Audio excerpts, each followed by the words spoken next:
Serpentine now, and this is kind of an extension of circles, and we covered the circling in the corner, and now we're going to go on into Serpentines. And the way I like to start off here is just come down the rail, and there's all kinds of variations of the Serpentine.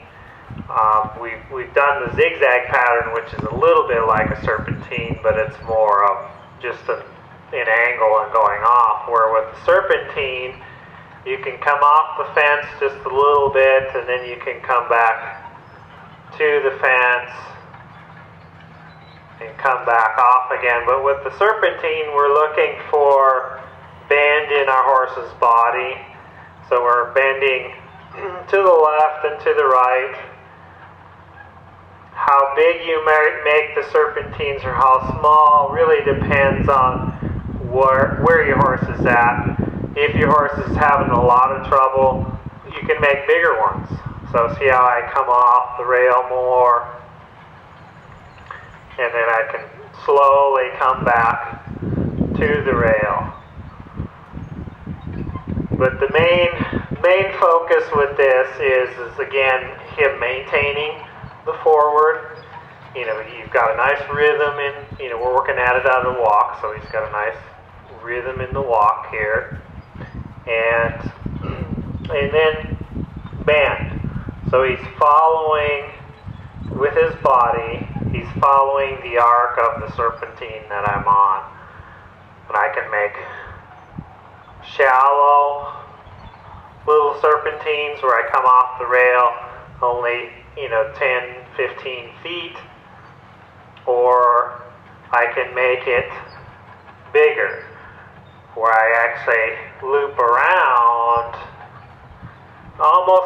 I go straight ahead for one or two strides and then I loop back. And this actually requires a little bit more from your horse. The more you're making it like half circles. So if I go off the rail straight out, then I change the bend and make a half circle.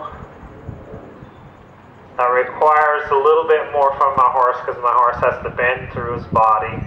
Then I'm heading straight to the rail, change the bend, and then I get the bend and do a half circle back, straight ahead, and bend to the left and come back.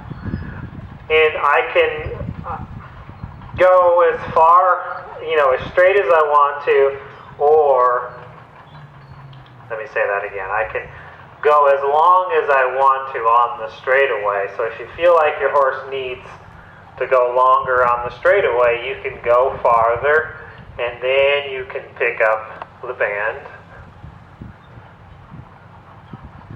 do your half circle, and come back. Or, like I was saying earlier, you can do shallow serpentines. So the serpentines there's so many variations of it. You can just pick something and start with that and see, is that helping your horse? Because we're looking for our horse maintaining that forward, and then that he's getting the bend through his body. And this is a great little exercise to start getting your horse to follow your direction of where you want to go. And it just builds on the circle, gives you a few more things to do and to play with. And now we'll pick up a trot and do a little serpentine at the trot.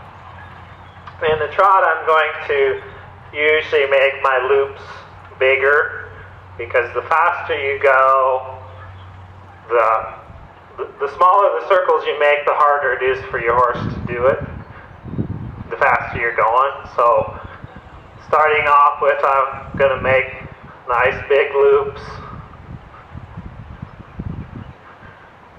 And again, I'm looking to see where's the issue with my horse. Is it the forward? Is it the bend? Is it the staying on the serpentine? And with him, it's more getting him to kind of bend through his body particularly going to the right here. So, and I might even just stay on the circle, a whole circle, see if I can help them. That seems to help them a little bit. And then I can go back to the other direction, change direction, change band, and just serpentine back and forth. So it's a little bit more of a challenge for him to go from the left to the right. He goes from the right to the left, not too bad. But, that was a little better that time. So it's those things that I'm looking for when I'm riding my horse.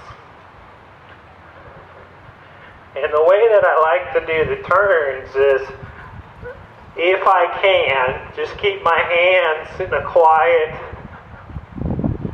place and just rotate my shoulders. And I'll show you that when I come back that way. So I'm just turning my shoulders, coming around, trying to keep my hands together and close to the saddle horn. Rotate, bring my inside shoulder back, and that's back, not down.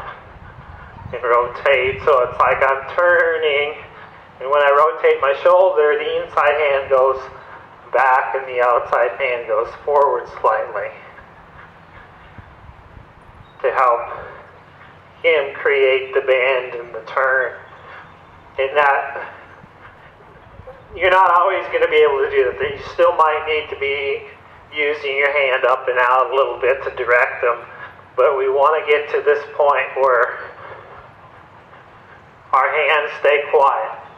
And he's still kind of up in the air yet, but that's what the serpentine and circle is going to help him. The more he's able to bend, the more he's going to engage his back, lift his back up, start rounding up, and giving us that engagement and responsiveness that we're looking for.